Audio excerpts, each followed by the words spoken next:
안녕하세요. 저는 50년 동안 천당과 지옥을 오르락내리락 했던 50대 여성이자 두 아들의 엄마입니다. 전 평생 박복감 팔자로만 살 줄 알았습니다. 하지만 제 인생의 꽃길을 열어준 그 사건으로 인해 지금은 이렇게 사연도 보내게 되었네요. 어떤 내용인지 궁금하시죠? 바로 시작해 보도록 하겠습니다. 남편은 6년 전 갑작스레 세상을 떠났습니다. 참 어른스럽고 자상한 사람이었는데 꽤 큰 규모의 화학 공장을 20년간 하루도 빠지지 않고 근속한 성실한 가장이었고 다정한 남편이었으며 두 아들의 든든한 버팀목이었죠. 비극은 아주 평범한 날 소리도 없이 찾아왔습니다. 가만히 서 있기만 해도 땀이 주르륵 흐르는 어느 여름이었어요. 쿵! 엄마! 아빠가 쓰러져 계세요. 근데 숨소리가 너무 작아요. 아빠! 아빠! 정신 차려보세요. 엄마 구급차! 구급차! 동현이와 정연이의 울먹임과 다급한 외침에 저는 그제야 사태의 심각성을 느끼고 욕실로 달려갔죠. 남편은 욕실 바닥에 쓰러져 있었습니다. 머리맡에는 흘러내린 피가 고여 굳어가고 있었죠. 여보! 남편은 곧바로 병원으로 이송되었습니다. 원인은 뇌진탕과 과다출혈이었어요. 욕실 바닥에 물기에 넘어지며 변기에 머리를 세게 부딪혔던 것 같더군요. 남편은 숨만 붙어있던 채로 오랜 시간 깨어나지 못했습니다.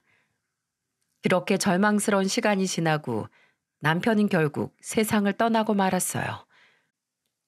남편은 그 전날 남편이 다니는 화학 공장에 화재가 나 며칠 동안 밤샘 작업을 했었는데 업무 스트레스로 인해 허망하게 쓰러져 눈을 감게 되었던 겁니다. 살아생전에 내가 좀 더 잘해줄 걸, 사랑한다고 한마디라도 더 해줄 걸, 내 남편으로 태어나줘서 한 번이라도 감사하다고 전해줄 걸. 남편을 아무리 불러보아도 제 말에 응답을 해주지 않았습니다. 전 평소 남편의 유지를 받들어 결국 남편의 장기 중 심장과 간 그리고 신장은 3명의 간절한 생명들에게로 기증하기로 했습니다. 남편의 영혼을 이어받은 분들이 누구인지 그들 또한 자신들을 살린 이가 제 남편인지 알 수는 없었죠. 그래도 그들이 살다가 어쩌다 한 번씩은 자신의 생명을 기꺼이 나눠준 남편의 사후가 편안하도록 빌어줬으면 좋겠다. 꼭 그랬으면 좋겠다 하고 저는 간절한 마음으로 빌었습니다. 하지만 저의 결정을 반대하는 사람이 있었죠. 바로 첫째 아들 동현이었습니다. 엄마 미쳤어? 왜 아버지 소중한 장기를 남에게 준다는 거야? 아버지 거는 아버지 거야. 가실 때도 세상에 태어난 것처럼 그대로 가시게 해야지. 왜 엄마 마음대로 결정을 하는 건데? 난 절대 반대야. 아버지가 얼마나 아플지 고통스러울지 생각해 봤어? 만약에 내 의견 무시한다면 난 엄마 다시는 안 볼 거야. 네, 맞습니다. 동현이는 제 남편과 때론 친구처럼, 때론 맥가이버처럼 든든하고 멋있는 남편이었어요. 특히 첫째 동현이는 남편 껌딱지라고 불릴 정도로 제 아빠를 누구보다 존경하고 사랑했습니다. 그러니 받는 상처 또한 컸겠죠. 동현아, 이건 네 아빠 엄마의 약속이었어. 엄마가 잘못되든 아빠가 잘못되든 갈 때는 누군가의 새 생명을 실어주고 가겠다고. 그러니 이 엄마의 마음을 이해해주면 안 될까? 내가 그걸 어떻게 믿어? 엄마 혹시 그 사람들한테 뒷돈 받았어? 난 절대 못해. 절대 싫어. 하지만 저는 남편의 유지를 꺾을 수가 없었어요. 그러자 동현이의 방황은 그때부터 시작되었죠. 어느 날 둘째 아들 정현이가 조심스레 제게 입을 열었습니다. 엄마, 사실은요. 요새 형이 저희 중학교 애들한테 돈을 뜯는다는 얘기가 자주 들려요. 실제로 골목에서 같은 고등학생 형을 때리는 것도 봤고요. 형 요새 자퇴한 형들이랑 자주 어울리는 것 같더라고요. 믿을 수가 없었어요. 학교에서도 밝고 유쾌해 친구들과 활발히 어울리던 우리 동현이가 아이들에게 그런 짓을 하고 다닌다니. 단순히 저를 원망해 방황한다고만 생각했지. 그렇게까지 엇나가고 있을 거라고는 미처 생각하지 못했습니다. 삐비빅 삐빅. 도어락이 해제되는 소리가 들리고 이내 동현이가 문을 열고 들어왔습니다. 술과 담배 냄새가 진동을 하더라고요. 그리고 분명 제가 눈앞에 있는데도 인사조차 않고 제 방으로 들어가려 하더군요. 저는 다급하게 동현이의 팔을 잡았어요. 동현아, 엄마랑 얘기 좀 하자. 안 놔요. 동현이는 거칠게 제 팔을 밀쳐냈습니다. 저는 움츠러들지 않고 더욱 엄한 목소리로 동현이를 타일렀어요. 동현아, 너 애들 때리고 다닌다며 언제까지 방황할래? 너, 네 아빠 보기 부끄럽지도 않아? 저는 남편이 죽은 후 처음으로 동현이에게 화를 냈어요. 적어도 남에게 해를 끼치지는 말라고 가르치며 키웠건만 이번만큼은 그냥 넘어갈 수 없다고 생각했죠. 하지만 동현이는 당황하긴커녕 오히려 저를 경멸하는 눈빛으로 노려봤습니다. 때리기만 했지 제가 걔네를 뭐 죽이기라도 했어요? 엄마가 아빠를 포기한 것처럼? 너 어떻게 나한테 그런 말을... 울분에 차 동현이의 뺨을 내리치고 나서야 저는 정신이 퍼뜩 들었어요. 내 아이한테 내가 손찌검을 하다니. 하지만 아차 싶었던 것도 찰나였습니다. 동현이는 저를 다시 한번 노려보고는 그대로 다시 획 하고 집을 나가버렸어요. 엄마, 괜찮으세요? 안절부절 못하는 정연이의 말에도 저는 대답하지 못한 채 바닥에 주저앉아 끄끄대고 울었습니다. 그렇게 동현이는 한동안 집에 돌아오지 않았어요. 그렇게 세월이 흘렀습니다. 동현이는 날이 갈수록 심하게 엇나갔어요. 저에 대한 원망은 점점 그 아이의 가슴 속에 깊은 뿌리를 내리는 것 같았습니다. 성인이 되어서도 싸움을 하고 다니느라 끊임없는 합의금을 필요로 했죠. 동현이는 합의금을 요구할 때만 저를 찾았습니다. 그럼 저는 또 차마 아들을 감옥에 보낼 수 없어 어떻게든 돈을 마련해 쥐어주었어요. 그런 일이 어느덧 10손가락 안에 꼽을 만큼의 횟수가 반복되자 동현이에게 합의금으로 내어준 돈은 몇천만 원을 훌쩍 넘겼습니다. 게다가 작년엔 사기를 치기 시작했고 피해자들은 또다시 거액의 합의금을 요구했어요. 저는 제 전 재산으로도 모자라 대출까지 받아 피해자들에게 건네며 간절하게 선처를 빌었고요. 그게 제가 쥐어 짜낼 수 있는 마지막 돈이었어요. 내가 이렇게까지 했으면 정신 차리겠지. 포기하지 말자. 언젠간 다시 착했던 우리 동현이로 돌아올 거야. 그런 제 바람이 무색하게도 합의금을 물어준 지 얼마 되지 않아 동현이는 다시 사기죄로 고소를 당했습니다. 이번에도 당연하게 제게 연락을 하더군요. 이제는 나도 돈이 없다. 도대체 언제까지 이렇게 맨 땅에 돈을 내다 버릴 거니? 이제 제발 돌아와라, 동현아. 엄마가 부탁할게. 저는 마지막으로 동현이에게 간곡히 부탁했습니다. 하지만 수화기 너머의 동현이는 도리어 제게 화를 내더군요. 뭐 돈이 없다고? 어떻게든 구해와야 될 거 아니야, 아줌마. 당신이 나한테 이러면 안 되지. 나한테서 아빠를 빼앗아 갔는데. 허탈했습니다. 저에게 빚을 독촉하는 채무자처럼 구는 동현이가 이젠 낯설기까지 했어요. 마치 제 아들이 아닌 것 같았죠. 저는 말없이 전화를 끊었고 그 뒤 동현이에게 걸려오는 전화를 모두 무시했습니다. 동현이는 합의금을 물어주지 못해 검찰에 송치되었고 재판에서 징역 2년을 받았습니다. 허나 동현이가 감옥에 간 뒤에도 피해자들은 제게 피해액을 배상하라며 소송을 걸었고 당장 돈이 없던 저는 그들을 찾아가 손이 발이 되도록 빌며 애원을 했죠. 결국 그들은 제 월급을 다달이 전부 보내겠다는 약속을 받고는 소송을 취하해 줄 수 있었습니다.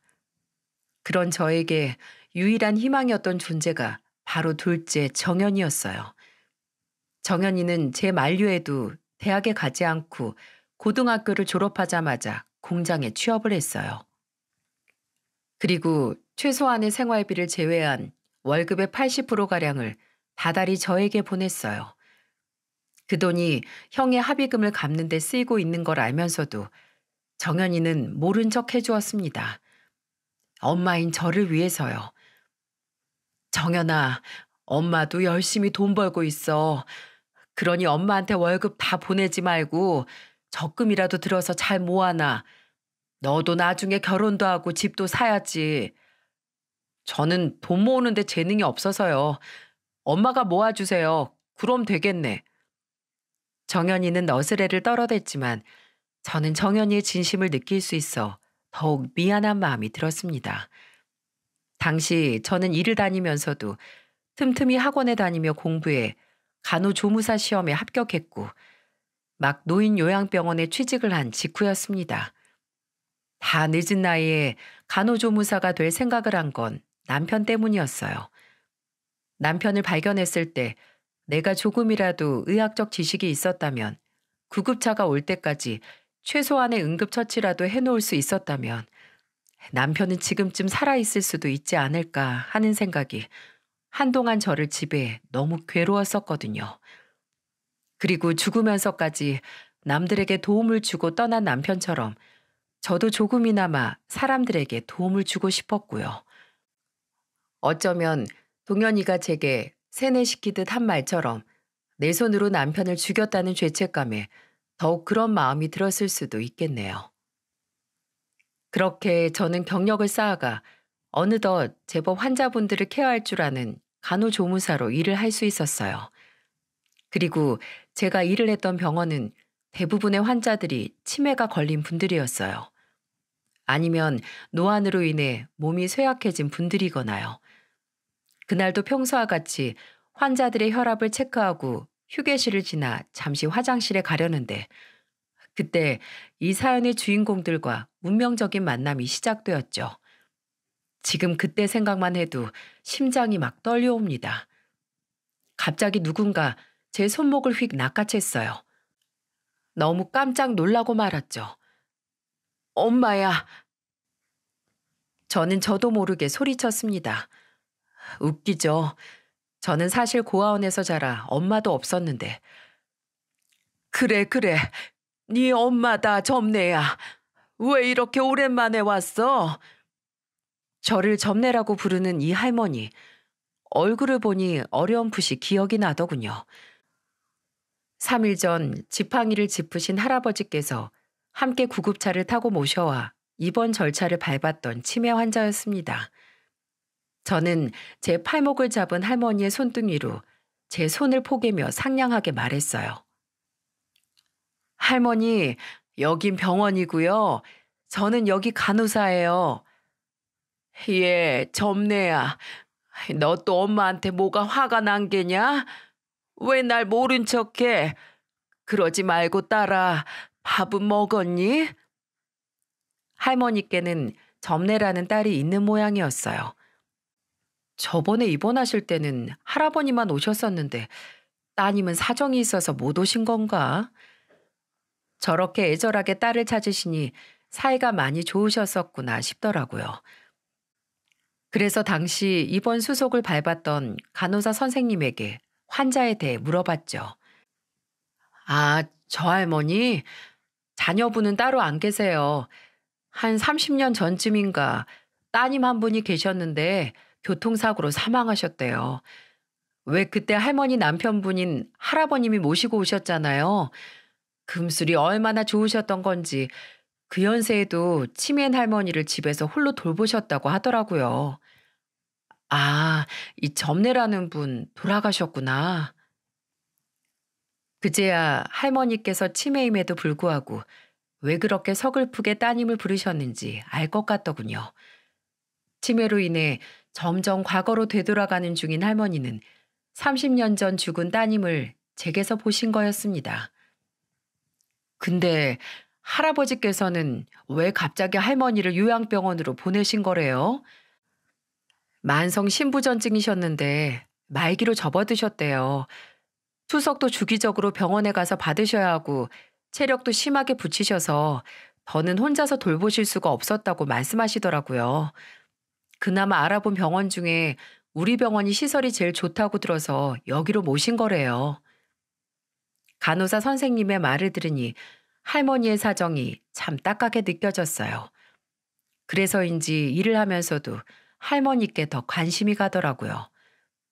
할머니도 그걸 아시는 건지 아니면 제가 정말 따님이랑 닮았던 건지 유독 다른 사람들이 아닌 저에게만 자꾸 점례야 하며 말을 거셨습니다. 점례야, 오늘 점심은 뭐 먹었어? 점례야, 오늘 저녁엔 이 엄마가 너 좋아하는 고등어 조림 해줄까? 예, 점례야. 아까 낮에 보니까 진달래가 너무 예쁘게 피었더구나. 꼭 너처럼 예뻐서 엄마가 몰래 한 송이 따왔어. 너 주려고. 할머니는 끊임없이 자신이 제 엄마라고 말했습니다. 처음엔 저도 그럴 때마다 아니에요, 할머니. 저는 수경이에요. 김수경. 여기서 일하는 간호조무사예요. 하고 제 이름을 말씀드렸죠. 어찌나 저를 찾아대시는지 한창 바쁜 날에는 할머니가 조금 귀찮게 느껴지기도 했던 것 같습니다. 그러던 어느 날이었어요. 예, 점례야. 여느 때와 같이 할머니는 지나가고 있는 저를 또 불러 세우셨습니다. 워낙 힘들었던 날인지라 저는 대꾸할 힘도 없었어요. 그래서 그냥 네 하고 대답했죠. 할머니는 주위를 두리번거리시더니 조심스레 제게 손짓하셨어요. 그리곤 가디건 주머니에서 뭔가를 주섬주섬 꺼내시더니 제 귓가에 대고 속삭이시더군요. 자, 이거 용돈이야. 네 아빠가 보기 전에 얼른 주머니에 넣거라. 저번 주에 너 수학여행 갈 때 엄마가 용돈 많이 못 줘서 미안해. 우리 예쁜 딸 어디 가서 기죽지 말아야 할 텐데. 할머니가 제 손에 몰래 쥐어준 건 다름 아닌 꼬깃거리는 5,000원짜리 지폐 한 장이었어요. 그렇게 말씀하시며 할머니는 안쓰러운 눈빛으로 제 볼을 쓰다듬으셨습니다. 순간 저는 가슴이 너무 먹먹해져 눈시울이 붉어졌어요. 너 얼마 가져왔어? 우리 저기 가서 콜라 사 먹자. 야, 수경이 쟤한테 같이 가자고 하지 마. 쟤 고아원에서 살잖아. 돈도 없어. 과거 제 수학여행에서 반 친구들이 제게 대놓고 했던 말들이 떠올랐거든요. 그래요. 태어날 때부터 고아원에서 자랐던 저는 용돈이라고는 받아본 적이 없었습니다. 기껏해야 남편이 주는 생활비 정도랄까요? 그런데 할머님이 제게 용돈을 주신 겁니다. 그것도 엄마라는 이름으로요. 그때부터였어요. 저는 할머니가 살아계신 동안 점례가 되기로 했습니다. 할머니뿐만 아닌 저 자신을 위한 일이기도 했고요. 제가 점례로 불리는 동안은 제게도 엄마가 있는 것 같은 기분이었거든요. 저는 점점 더 병원에 출근하는 일이 즐거워졌고 퇴근 후에도 혹은 출근 전에도 심지어 쉬는 날마저 할머니를 만나러 가곤 했습니다. 평생 단 한 번도 불러보지 못했던 엄마를 쉴 새 없이 부르는 일은 정말 제게는 과분하고도 행복한 일이었어요. 평소처럼 오프임에도 불구하고 할머니를 보러 병원에 찾아간 날이었습니다. 엄마, 저 왔어요. 아, 자네가 바로 점례로구먼. 할머니의 병실로 들어가니 남편인 할아버지께서 병문 안을 와 계시더라고요. 할머니께서는 곤히 잠에 들어 계셨습니다. 저는 엄마라고 당연하게 부르며 들어간 것이 할아버지에게 뭔가 들킨 것 마냥 창피해서 할아버지의 시선을 마주치지도 못하고 땅을 보며 인사를 했죠. 아, 안녕하세요. 저는 여기서 일하는 간호조무사인데 할머니께서 저를 점례라고 부르셔서 그냥 적적하실까봐 제가 진짜 엄마라고 생각하는 건 아닌데요. 굉장히 제가 횡설수설했죠. 저도 저때 제가 정말 뭐라고 말한 건지 지금 생각하면 웃음이 나네요. 그런 제 모습에 할아버지는 다 안다는 듯 웃으시며 속삭이셨습니다. 집사람이 자고 있으니까 우리 나가서 이야기 좀 나눌까요? 그렇게 저와 할아버지는 휴게실로 나와 어색하게 마주 앉았어요. 아니, 어색한 건 저 혼자였지만은요.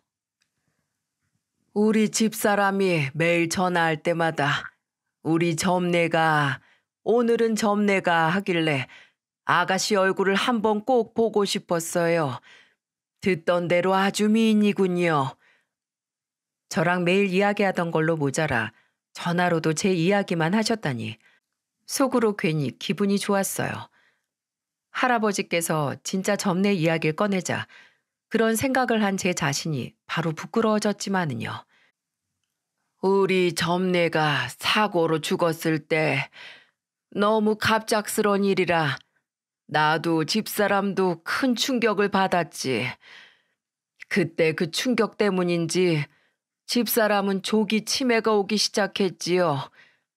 게다가 밥도 잘 챙겨 먹지도 않으니 몸은 점점 쇠약해지고 실어증 걸린 사람처럼 거의 말도 없고 기력도 없던 집사람이 아니 그런 사람이 병원에 오고서 다시 활기를 찾았어요.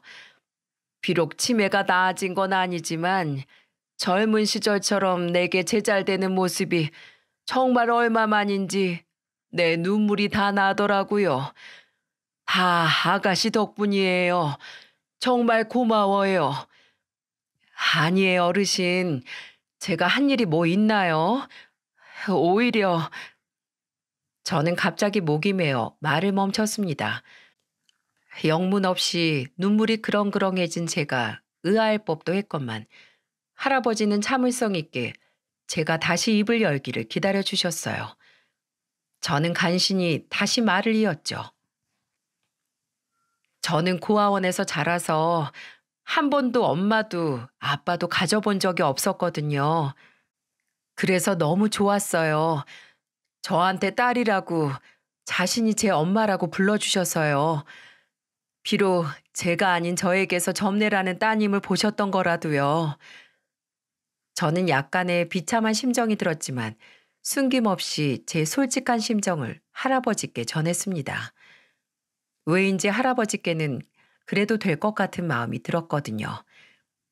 제 예상처럼 할아버지는 그런 제 마음을 따뜻하게 품어주셨습니다. 죄인처럼 고개를 수그리고 있는 제 손등을 할아버지는 자신의 손을 올려 꼭 쥐어주셨어요. 아까도 말했잖아요. 집사람이 밝아진 건 다 아가씨 덕분이라고. 그 사람에게 잃었던 딸을 찾아주었는데 이렇게 고마운 일이 또 있을까요? 나는 오히려 새로운 딸이 생긴 것 같아 가슴이 벅차요. 우리 종종 이렇게 보도록 해요. 그리고 내 염치 없지만 앞으로 집사람이 얼마 남지 않은 시간 동안만이라도 지금처럼 딸이 되어줄 수 있을까요? 이 늙은이가 부탁할게요. 할아버지께서는 간절한 눈빛으로 저를 바라보며 부탁하셨어요. 저는 감사한 마음에 그러겠노라고 할머니는 이미 제 엄마나 다름없다고 대답했죠. 그렇게 엄마 딸 사이로 할머니와 사이좋게 지내기를 8개월, 활기를 찾으셨던 만큼 할머니가 건강해질 거란 희망과는 다르게 할머니는 치매가 심해지며 점점 기력을 잃어갔습니다.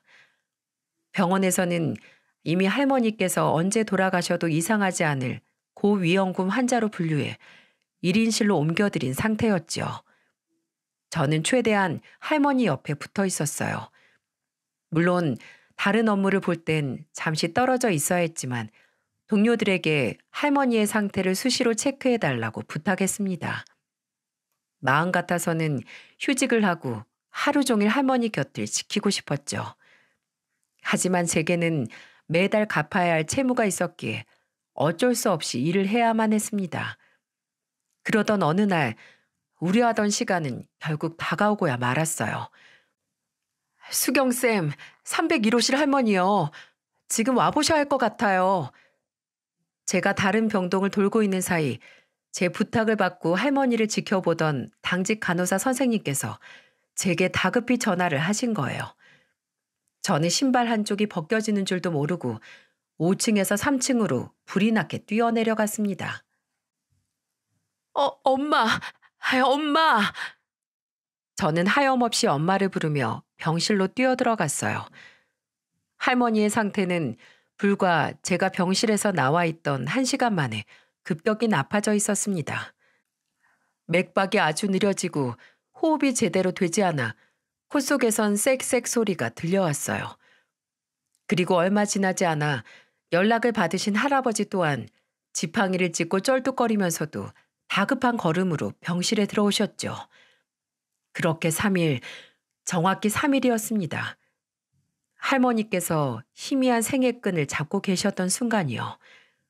할아버님은 3일 내내 잠도 한숨 주무시지 않고 식사조차 하지 않으셨어요. 고작 드시는 거라곤 물 몇 모금 뿐이셨습니다. 그것도 제가 이러다 탈진하신다고 겨우겨우 억지를 써가면서 겨우 먹여드린 거였죠. 할아버지, 이러다가 할머니보다 할아버지가 먼저 쓰러지시겠어요. 김밥이라도 사올 테니 조금이라도 드세요. 괜찮아요. 집사람이 아무것도 먹지 못하고 있는데 나라고 음식이 입에 넘어가겠어요? 수경 아가씨야말로 뭐 좀 먹어야지. 저도 괜찮아요. 할아버지, 정 그러시면 소파에서 눈이라도 좀 붙이세요. 저야 그래도 젊다 치지만 할아버진 이러다 정말 큰일 나세요. 무슨 일 있으면 제가 꼭 깨워드릴게요. 그러다 집사람 마지막 가는 길도 못 보고 가면 어떡해요. 나는 이대로 조금만 더 집사람이 살아서 숨쉬고 있는 모습을 지켜보고 싶네요. 결국 저는 할아버지의 고집을 꺾지 못했습니다. 그리고 마지막 3일째 되던 날 할머니는 기적처럼 잠시 기력을 차리셨어요. 그리고 양손에 각각 저와 할아버지의 손을 잡으시고는 마지막 인사를 나누셨습니다. 영감, 왜 그렇게 얼굴이 상했소? 아주 폭삭 늙으셨구먼. 나중에 하늘에서 만나도 내 알아보지도 못하겠소. 나 먼저 가도 밥 잘 먹고 아주 천천히 오세요. 할머니는 생이 꺼져가는 와중에도 할아버지를 향해 희미하게 미소를 지으며 농담을 던지셨어요. 그리고는 미약하게나마 고개를 돌려 저를 보고 말씀하셨죠. 예, 점례야. 내가 네 이름을 촌스럽게 지어서 네가 참 싫어했는데 끝까지 이름을 바꿔주지 못해서 미안하구나. 점례, 네 이름은 말이야. 너희 외할아버지께서 직접 지어주신 거라.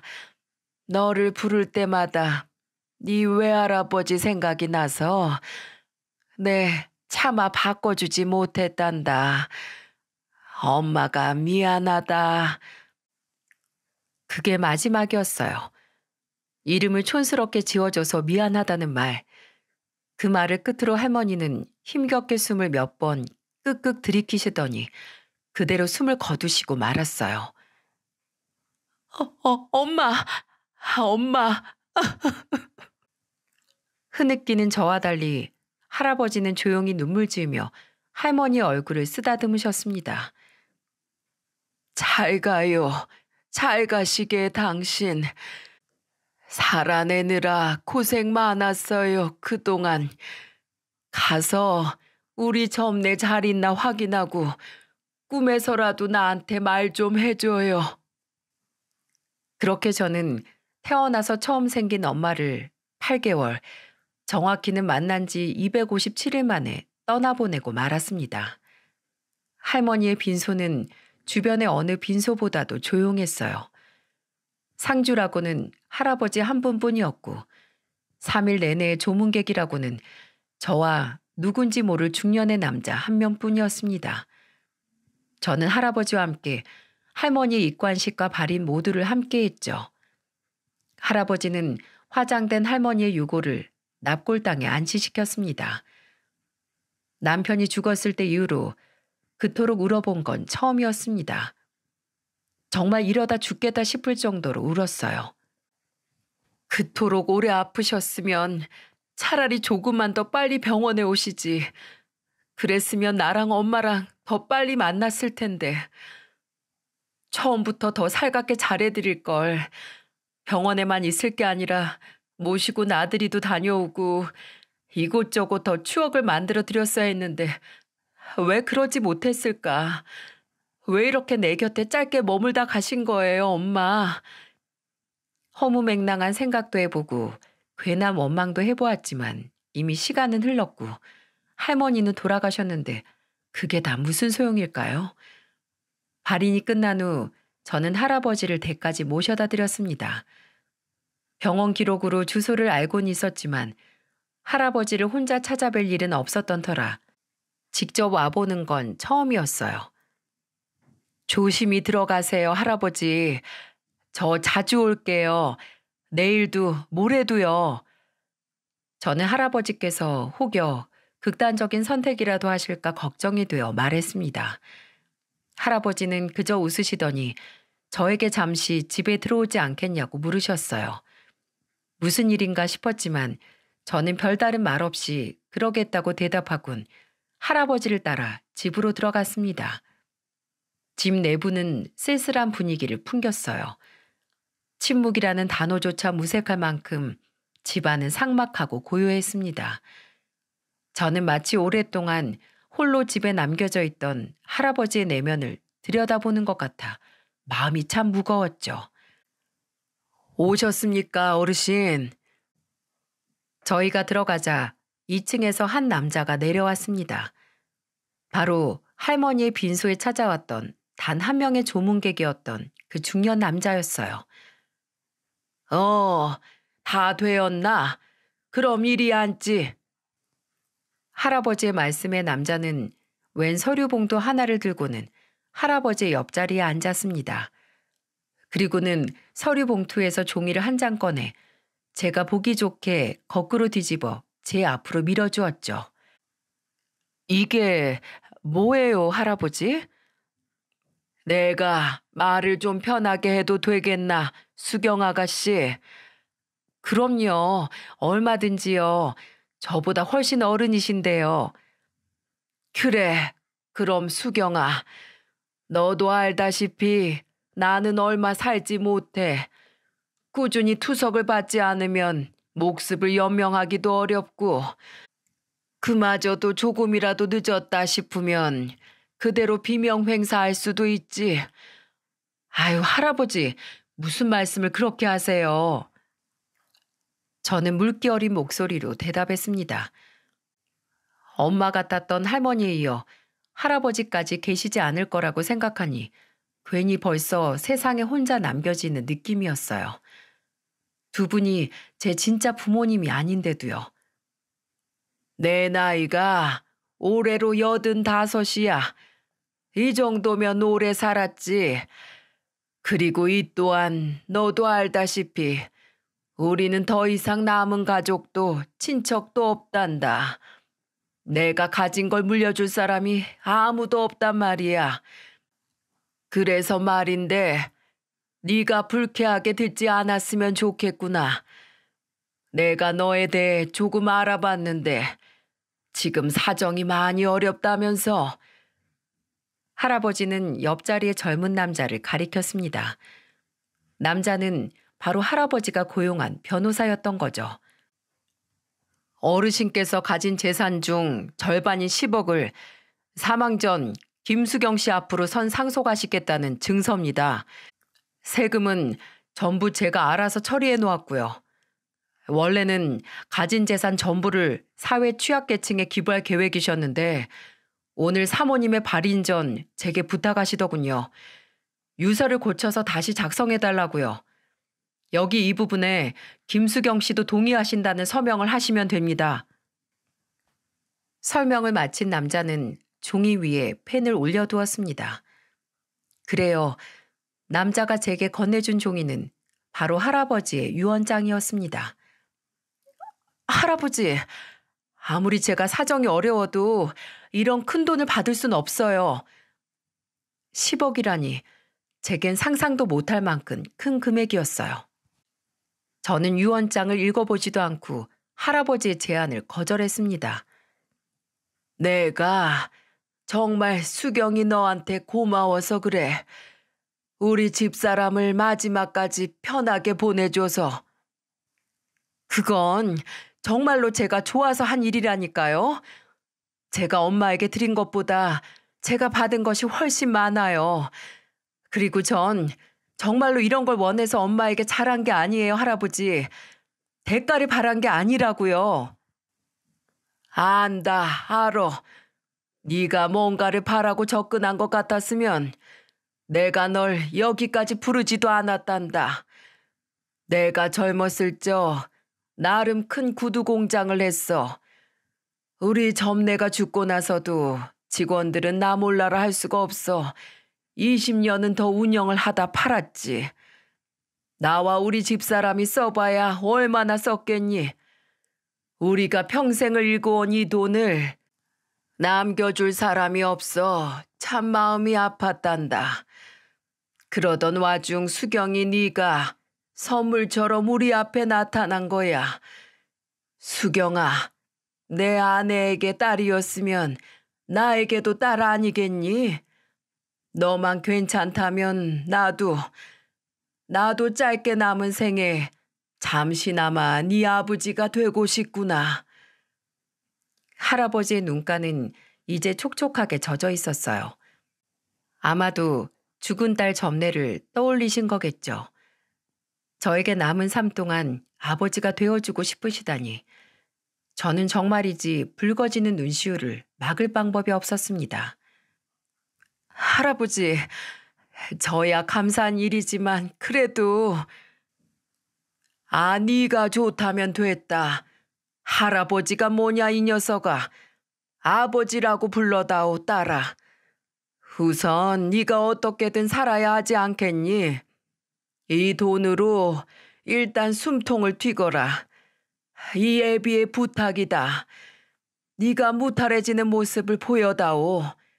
그래야 집사람에게도 내 나중에 만나면 할 말이 있을 것 아니니. 할아버지의 단호하면서도 부드러운 제안을 저는 못 이긴 척 받아들였어요. 정말 감사해요.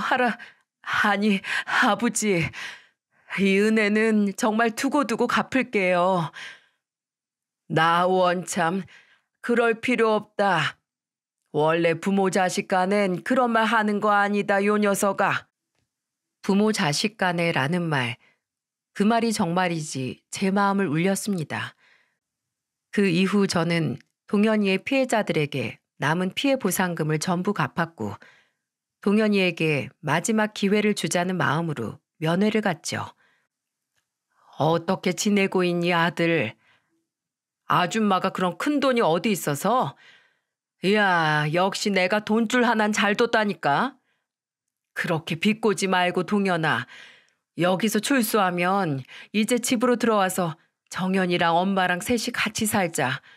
너도 제발 이제 정신 차리고, 제대로 된 직장에 들어가서 정직하게 일하고 주말엔 셋이 모여서 맥주도 한잔하면서 엄마에 대한 원망이 남았다면 같이 부대끼고 살면서 그렇게 천천히 풀어나가자. 너 자신을 망가뜨리는 일 이제 그만하자 우리.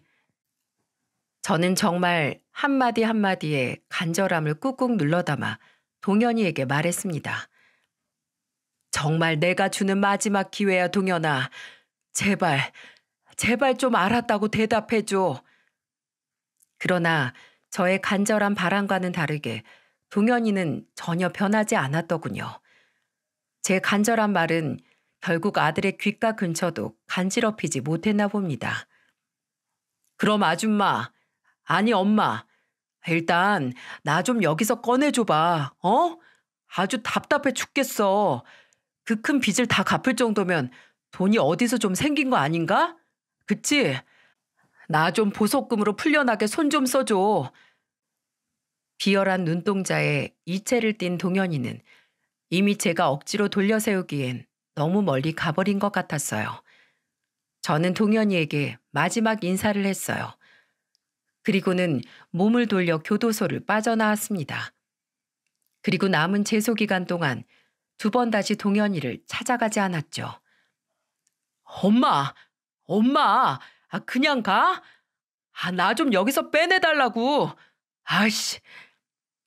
전 동현이의 마지막 외침에도 무시하고 속으로 다짐을 했네요. 이제 됐어. 나는 할 만큼 한 거야. 여기서 동현이를 위한답시고 돈으로 해결해줘봤자 오히려 저 애를 더 악질로 만들게 될 거야. 그렇게 다시 서울로 돌아가는 길에 참 할아버지가 보고 싶었습니다. 할머니가 돌아가신 후 매일을 찾아뵀는데 전날은 병원 일이 너무 바빴고 오늘은 교도소에 오느라 미처 찾아뵙지 못했었거든요. 어서 가서 오늘 제가 동현이에게 했던 말들과 스스로 내린 결정 등을 미주알고주알 이야기하고 싶었어요. 그리고는 그래 잘했다 하는 말을 듣고 싶었고요. 동현이를 등지고 온 일이 옳았던 거라고 할아버지에게 확인을 받고 싶었죠.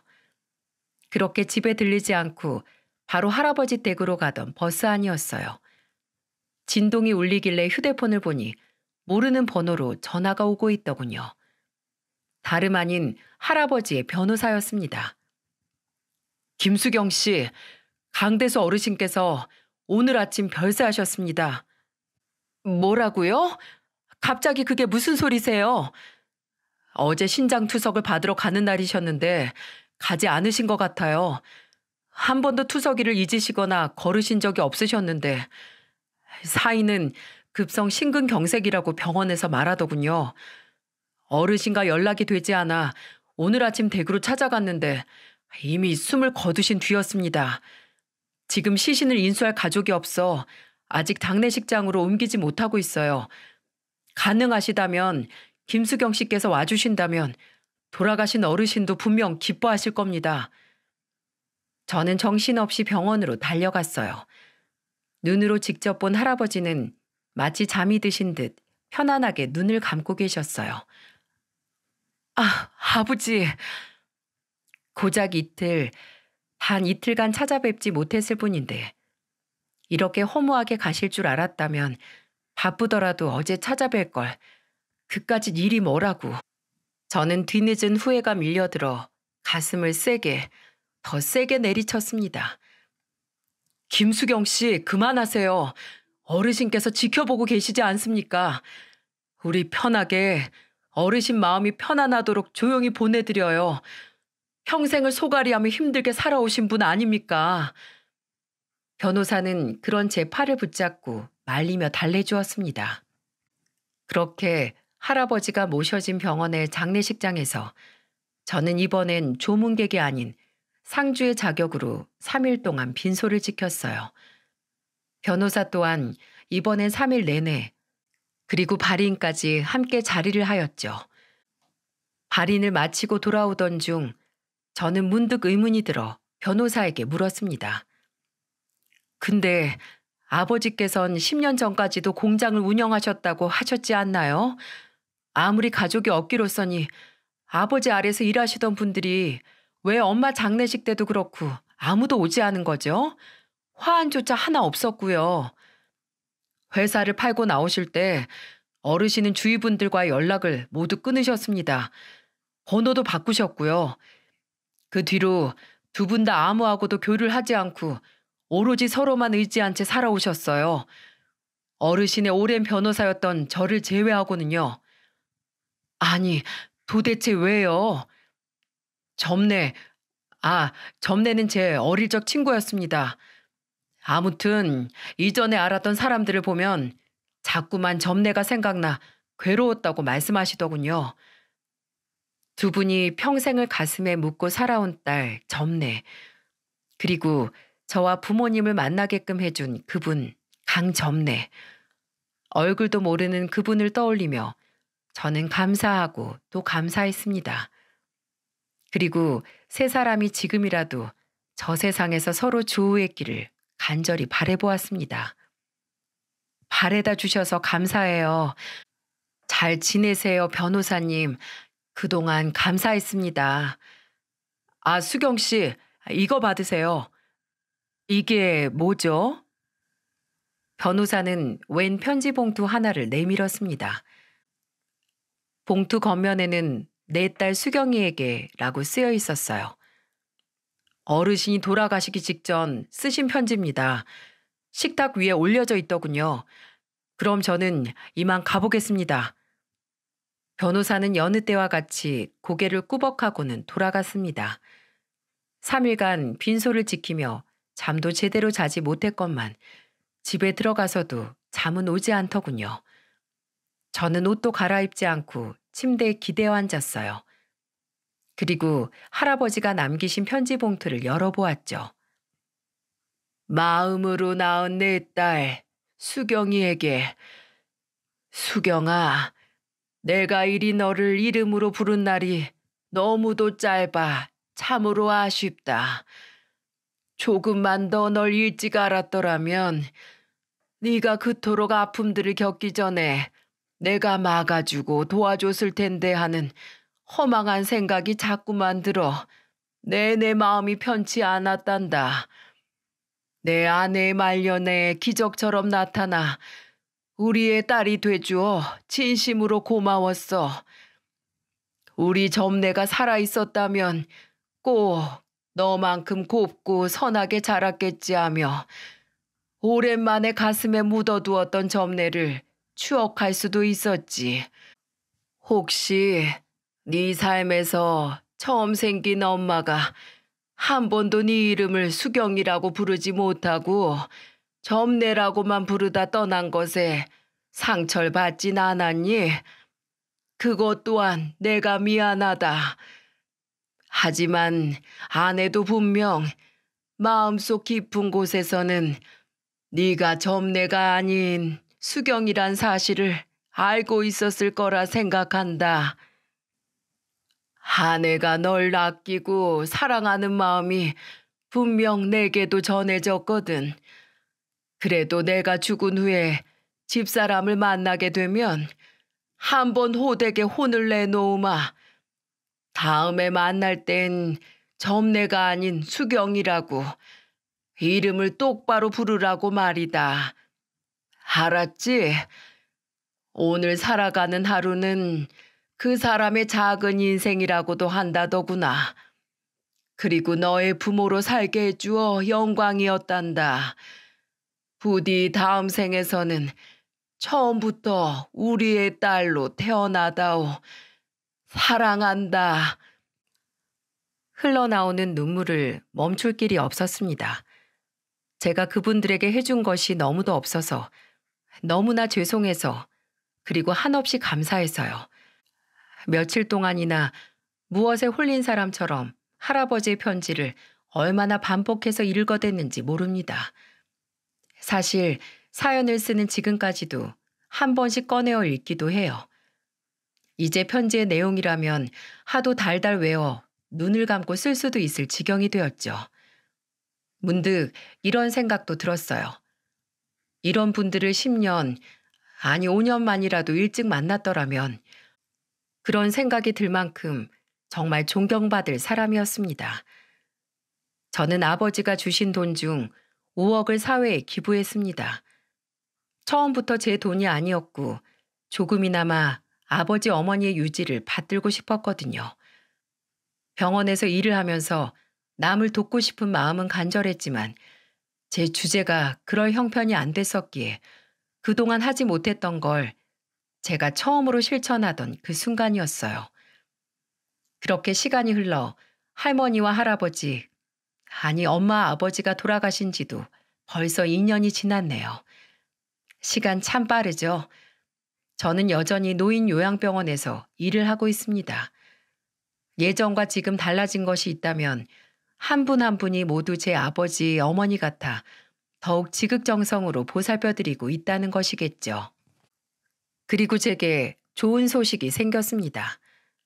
첫 번째는 얼마 전 기증자의 유가족과 수혜자가 서로 편지를 주고받을 수 있도록 법이 개정되었어요. 아직 얼굴을 본 적은 없지만 저 글씨를 눌러 쓴 펜을 잡은 사람들의 영혼에 숨결 하나에 죽은 남편이 실려 있을 거라고 생각을 하니 마음이 참 따뜻해지더군요. 세 사람은 다행히 모두 새롭게 주어진 삶에 감사하며 현재를 충실하게 살아가고 있다고 합니다. 하늘에서 이 모습을 남편이 지켜보고 있다면 그 착한 사람은 참 만족스러워 할 거예요. 그리고 두 번째는 이건 참 적을까 말까 망설였는데요. 아버지의 변호사를 기억하시나요? 이름조차 몰랐던 그분과 제가 재혼을 하게 되었습니다. 그분 또한 오래전 자식도 없이 사별후 쭉 혼자 지내오셨다고 하더군요. 유가족과 수혜자가 연락할 수 있게 되었다며 먼저 연락이 온 건 변호사님, 즉 저의 예비 남편 정유한 씨였습니다. 남편은 먼저 가신 아버지와 어머니가 마지막으로 남겨주신 연결끈이었죠. 남편은 항상 남을 도우는 걸 자연스러운 걸로 생각했고 사회적으로 약자들에게 무료로 변호도 해주는 착한 분이었습니다. 그런 분과 자연스레 인연이 되어 이제 한 가족이 되었다니 믿어지시나요? 남편도 제가 진심으로 아버지 어머니를 대하는 모습을 보고 스스로 많은 걸 배웠다고 하더군요. 전 당연히 제가 해야 할 일을 했을 뿐이고 저보다 더 훌륭한 사람이 많은데도 말입니다. 그렇게 우리는 둘에서 하나가 되었습니다. 저의 사랑하는 아들 정연이 또한 우리를 적극 응원해 주었죠. 엄마, 이제 엄마도 새 인생 살 때가 됐어요. 하늘에 계신 아버지도 엄마가 행복해하는 모습을 보고 싶을 거예요. 저희 자식들은 걱정하지 말고 이제부터는 우리의 엄마가 아닌 한 남자의 아내로 살아주세요. 이 아들 마지막 부탁이에요. 어찌나 말을 예쁘게 해주던지 전 그 말을 듣는 순간 정연이를 와락 안고 고맙다는 말만 연신했습니다. 고맙다 정연아, 고마워. 엄마 이해해줘서 고마워, 내 아들. 제 아빠를 닮은 건지 말도 참 예쁘게 하죠. 제 배 아파서 낳은 자랑스러운 제 아들이랍니다. 남편도 분명 위에서 정연이를 자랑스러워하고 있겠죠. 우리 첫째 아들 동현이도 제 마음을 알아줄 날이 오겠죠. 아니, 알아주지 못하더라도 우리 동현이가 이 사회에서 악의 구렁텅이가 아닌 희망찬 인생으로 살아갈 수 있었으면 좋겠네요. 하지만 더 이상 돈으로 동현이의 인생을 구제해 주지는 않을 겁니다. 스스로 자립할 수 있도록 이 어미로서 희망의 끈을 놓지 않아야겠죠. 왜냐고요? 제 자식이니까요. 기적은 사실 자연의 법칙을 어기지 않는다는 말을 어디선가 들었습니다. 처음엔 내게 왜 이런 선물 같은 기적들이 벌어졌는지 어리둥절했어요. 하지만 저도 엄마처럼 그리고 아버지처럼 누군가에게 기적이 될 수 있는 사람이 되고 싶어요. 그러려면 일단 오늘도 열심히 힘내서 살아야겠죠. 제 사연을 들어주신 여러분 모두 누군가에게 기적 같은 사람이 되셨으면 좋겠습니다. 모두에게 세상이 아름다울 자격은 있는 거니까요. 마지막으로 고아인 저에게 아버지 어머니가 되어주신 그분들에게 제 마음을 남기고 싶습니다. 엄마, 그리고 아버지의 편지처럼 만약 다음 생이 있다면 그땐 꼭 제 친부모가 되어 저를 낳아주시겠어요? 이번 생에 다 갚지 못하는 애 그때라도 꼭 갚을게요. 살아생전 한 번도 말씀드리지 못했지만 사랑합니다. 그리고 고맙습니다. 두 분의 고귀한 사랑, 그리고 그 마음들 꼭 마음속에 되새기며 살아가겠습니다.